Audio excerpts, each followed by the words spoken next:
దేవుని నామంలో అందరికీ వందనాలు. ఈరోజు దేవుని వాక్య సందేశం. ప్రభువు నమ్మదగినవాడు, ఆయన మిమ్మల్ని స్థిరపరిచి దుష్టత్వం నుండి కాపాడును. తెస్సలోనికయులకు రాసిన 2వ పత్రిక 3వ అధ్యాయము 3వ వచనం. ప్రభువు నమ్మదగినవాడు అని చెప్తున్నారు. ఎంత నమ్మదగినవాడు అంటే ఎంతైనా నమ్మదగినవారు.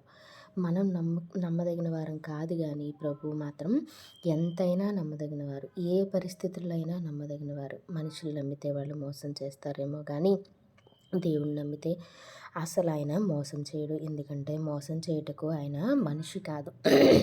కాబట్టి మీ పరిస్థితి ఏదైనా సరే ఆ పరిస్థితిని ప్రభు చేతికి అప్పగిస్తే మనం ఏ పరిస్థితుల్లో ఉన్నా సరే ఆయన మనల్ని కాపాడుతారు. ఎందుకంటే మించిన బలవంతుల చేతి నుంచి తప్పించగలిగిన దేవుడు ఆయన ఒక్కరు మాత్రమే. అగాధ జలముల నుంచి లేవనెత్తి శుద్ధి చేయగలిగిన దేవుడు ఆయన ఒక్కరే. ఆయన రక్తము ప్రతి పాపం నుంచి మనల్ని కడిగి పరిశుద్ధపరుస్తుంది. ఆయన సిలువ చాటున మనల్ని మరుగు చేస్తారు. ఆయన రెక్కల చాటున మనల్ని భద్రపరుస్తారు. ఆయన అరచేతి మీద మనల్ని చెక్కుకున్నారు.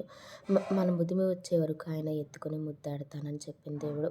అంతేకాక నిన్ను కాపాడువాడు కునుకడు నిద్రపోడు అని ప్రభువు చెప్తున్నాడు. మన కోసం మనం ప్రభువు గురించి ఆలోచించకపోయినా ప్రభువు మన గురించి ప్రతి నిత్యము ప్రతి క్షణము ఆలోచిస్తూనే ఉన్నారు.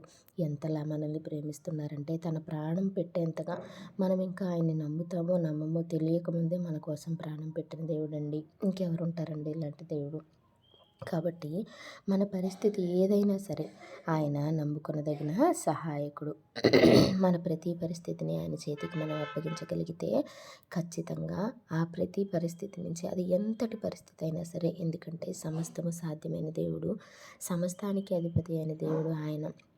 కాబట్టి ఆయనకు అసాధ్యమైనది ఏదీ లేదు. కాబట్టి ప్రతి పరిస్థితిని ప్రభు చేతికి అప్పగించాలని, ఆయన మీద సంపూర్ణంగా నమ్మకంతో ఉండాలని కోరుకుంటూ వందనాలు.